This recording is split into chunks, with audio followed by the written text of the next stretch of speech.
Here we look at creating replacement grab irons on these SW1500s, as well as this MN&S kit bash caboose. And with that said, I thought, well, how do I patch those with wood slats? A tiny DCC install in a small 35-ton locomotive only can be found on this episode of SOO the Milwaukee Road. I'm just moving forward with this SW1500, and I'm actually just cleaning it up. I'm doing some detail adjustments. There was missing grabs on the front of the unit. When I looked it up online, when I went to purchase it, I looked at my unit and noticed that the grabs were missing as well. I purchased it that way from a hobby shop. I don't know if it was used prior, but at the end of the day, I am using this MP15 as my template to be able to give myself an idea of how those grabs are bent. I already had taken one off here, and I'm using just a piece of brass handrail wire that I've got from another kit and bending it up to it'll be a left and a right that will go on to both of these units, so I got to do 4 of them. It's nice to be able to use another locomotive as a template. Like this grab here, it was missing on this unit, so I just took a piece of brass again and bent it up, and it's not glued in, so it's flopping around a little loose, but it'll get installed, and that'll at least complete that unit. And same with an install. I'm going to put a decoder into it. This is the chassis for 1400. Previously I had an MRC decoder. Not a fan of them at all. MRC decoders, in my opinion, we've had issues with them on a regular basis. Some people love them. For those that do, I do list them online and sell them. I reset them and let them enjoy them if they're able to use them. So to each to their own. When you are installing a decoder, just a heads up, this previous install, side iron got a little too close to the clip and it melted it on both ends. They are functional. It wasn't anything that was structural that damaged the clip. But I try to clean everything all up. I'll put in new wires and get this thing up and running. I'm either going to put TCS wow sound or a Loc sound decoder. At the end of the day, they'll both sound great. This one has a Digitrax decoder in it, I believe, and I'm going to swap it out for a TCS decoder. So that's what I'm doing on this upgrade. We'll look forward to kind of moving forward on these particular projects. I have a few others that we'll take a look at here as well. Going to continue on with the SW1500s, 1400 and 1401. The one thing that I didn't mention prior is these are former MN&S locomotives, and I'm in the process of currently creating an MN&S caboose. It's not perfect. It is all just right now just temporarily set together. And this caboose itself is not going to be dead nut spot on accurate to exactly what the MN&S had, because there isn't really a good starting point. But when you're kit bashing, you got to start somewhere. And where I'm actually starting with here is a Walthers. It was a CB&Q caboose. I'm going to replace the trucks. I'm going to have to paint the ends black. You can see I've patched in a couple of windows. I'm going to put in a couple of bay windows on each side because that's what the M&S had.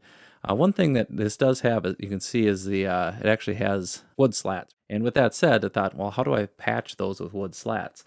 I got to thinking, I do 187 scale cars, and I do some casting, and I make rubber molds. Well, I made just a rubber mold. This is just rubber, and I actually just poured a mold over the top of this. I created the mold, and now I've got myself a rubber mold that I can create just pieces of now, wood. So this one's got some air bubbles in it, so I didn't use that particular piece. But you can see, obviously, the wood, it's going to match up then with the car sides. I then modified these. I fit them into place on both sides. So that's how I was able to achieve blanks and still have wood grain in those areas. So this particular project has kind of been moving along. I chip away at each of these just at different times. I've got probably about, I don't know, it feels like 50 projects going at the same time, but I don't think I'm alone on that one. I think a lot of you guys do a lot at the same time as well. But this will be kind of just a nice little caboose once it's complete. It's going to go on to the M&S transfer on my dad's Gianna 1970 railroad. So look forward to that when it's finished. We covered at the end of season 1 some of the projects I was working on. One of them was an M&S maintenance of way truck.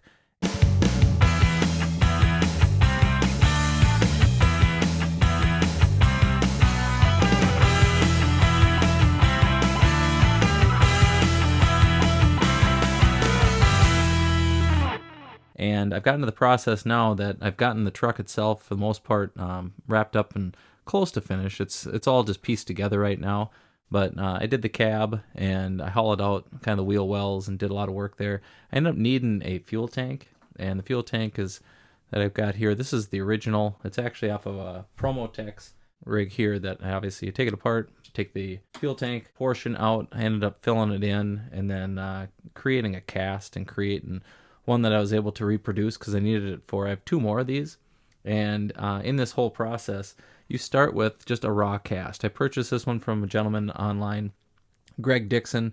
He does a lot of different trucks and stuff that he models 1/87 scale, and it's kind of cool to be able to share or cross-pollinate in the hobby world and work with some of those guys.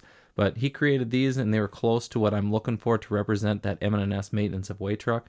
What I did is I took a Dremel and I hollowed out the wheel wells so it's got a nice clean reveal on the side. And I also know this is just a straight cast. This is the way it is right when you get it. You can see how kind of thick it is around the wheel well, and I hollowed that out. Cleaned up around the windows and knocked out the back window a little bit bigger just to match up with the M&S truck. And at the end of the day, this is just modeling. I like cleaning up and doing some of the detail work on vehicles. So I thought, man, those guys are kind of doing some cool stuff. This would give me a unique truck to what I'm trying to represent. And obviously I chopped up an Athearn, I think it was a C-Series flatbed truck, and I did a lot of modifications. This is the chassis at the moment. I've got to blacken the wheels and do some of that stuff, but it's starting to get there. It's getting close to what I'm looking for. I'll get all this painted up and then hopefully get some stuff weathered and stage up a shot that will kind of give me that look of the M&S maintenance boy truck. So if you're looking for unique items, this is definitely one way to go. I'm sure some people can guess exactly what this thing is, and it is, in matter of fact, a critter. And I'm taking an old AHM critter and modifying it. One of these big honky suckers. I ended up picking up. I ended up with 2 of these, but I'm considering modifying once I learn on this one.